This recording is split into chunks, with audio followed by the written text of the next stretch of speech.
Hi, folks. This is meteorologist Don Paul on Don Paul Blathers, blathering on a serious matter today. We'll try to keep it short. This is Mozambique, a fairly densely populated African nation which borders on the Indian Ocean to the west of Madagascar. And a couple of rare, if not entirely unprecedented, tragedies have unfolded in this nation. First, 5 weeks ago, a strong tropical cyclone, we would call it a hurricane in our hemisphere, devastated central Mozambique and produced more than 1,000 fatalities. And now a second Category 4 strength cyclone has been devastating the northern part of Mozambique, a still unknown death toll with tremendous flooding and water coming down from the higher inland hills, flash flooding, the fatalities and casualties still unknown.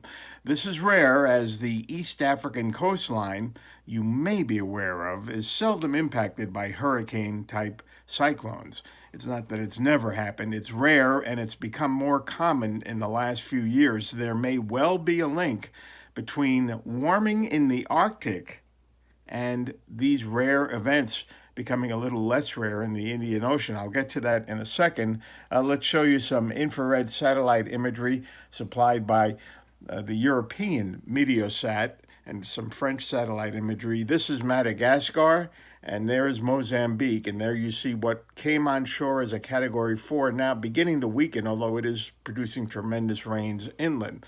And as to what connection there may be between warming and in the Arctic, and this storm's initially slow motion is what we call a blocking pattern in the upper level winds. This is what a blocking pattern looks like over North America. Didn't have a good image available for blocking in Africa. This is more common in the cold weather months, but it still can persist at this time of the year. Warming in the Arctic weakens the jet stream, which generally moves things quickly from west to east.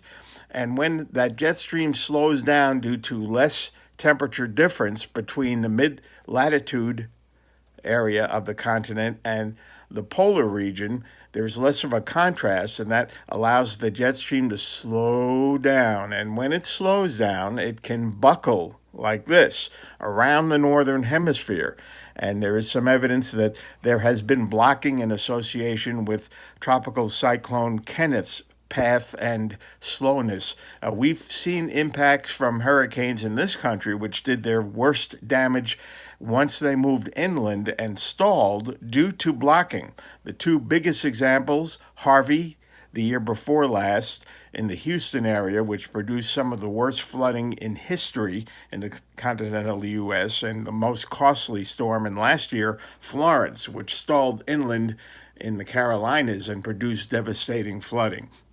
And with the Arctic being, as predicted, the fastest warming part of the globe, because we have reflective ice giving way to dark blue waters that absorb more solar heat more quickly, that has caused more frequent occurrences of blocking in the upper level winds. And again, that may be and probably is some factor in this now rare event of cyclones hitting the east coast of Africa. Last year we had some in the Arabian Sea.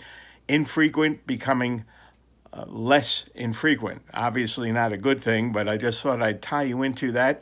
This is on the front in both climate science and in more immediate interest in the devastating weather impacts in the nation of Mozambique. Talk to you soon.